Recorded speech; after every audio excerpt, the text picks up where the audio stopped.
Today, the committee will consider two more fiscal year 2026 appropriations bills, the defense legislation and the Labor, Health and Human Services, Education and Related Agencies bill. Following my opening remarks and those of Vice Chair Murray, we will vote on reporting these two bills. After those votes, the chair and ranking member of the Defense and Labor HHS Subcommittee will present their bills and we will consider amendments. To date, our committee has considered and reported favorably 6 fiscal year 2026 appropriations bills with strong bipartisan support. Assuming the approval of the two bills we are considering today, we will have increased that total to 8 and address nearly 90% of discretionary spending. We will continue our markups when Congress returns in September so that we can report our remaining bills. We're also, as everyone here is well aware, working on a dual track. As this committee continues to report out bills, our first package of appropriations bills is on the floor of the Senate. I'm hopeful that we can complete work on that package before Congress leaves for the home state work period so that we can be positioned to have another package considered on the Senate floor when Congress returns. The appropriations process is the key way that Congress carries out its constitutional responsibility for the power of the purse. I again want to express my appreciation for Leader Thune bringing our appropriation bills to the Senate floor. Now, just a few comments on the funding bills before us today. First, we will consider the defense appropriations bill.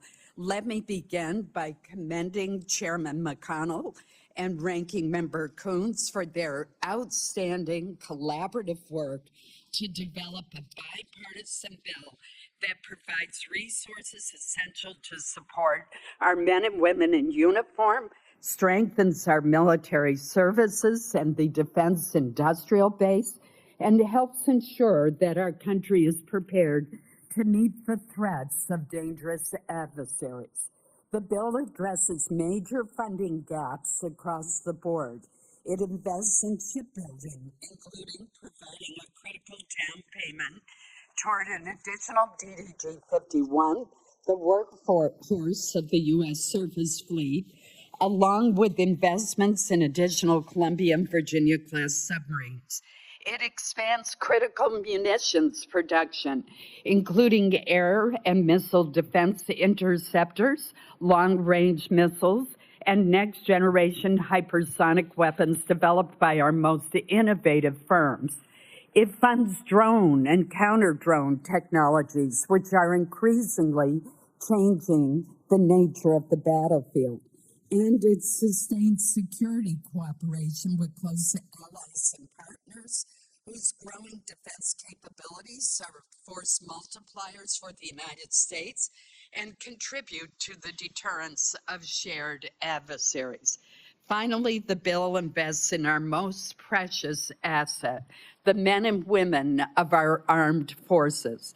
It shows our continuing commitment to their readiness, well-being, and mission success.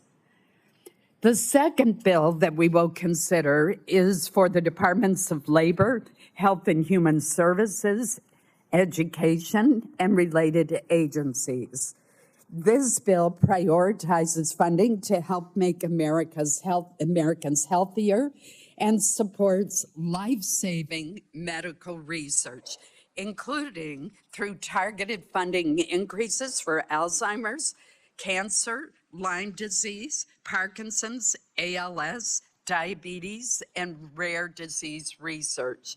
The bill also supports families by investing in education and affordable child care, which promotes financial stability for working parents and benefits our economy. It also maintains funding for TRIO, a program that I know from the experience in my state has made an incredible difference in the opportunities provided for many low-income and first-generation students seeking higher education. The bill continues funding for key priorities like the Low-Income Home Energy Assistance Program and Job Corps. I want to express my deep appreciation to Chair Capito and Ranking Member Baldwin for their excellent work on this very important bill. Like the bills already reported by the committee, both of the bills before us today are bipartisan, member-driven products. Combined across just these two subcommittees, 95 senators, 95 of our colleagues submitted more than 11,000 requests to the committee for consideration. So this bill also reflects an enormous amount of work by the subcommittee members and their staff to go through those 11,000 requests from 95 senators.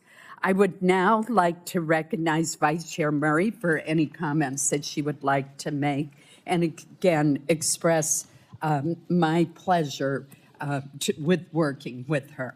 Senator Murray.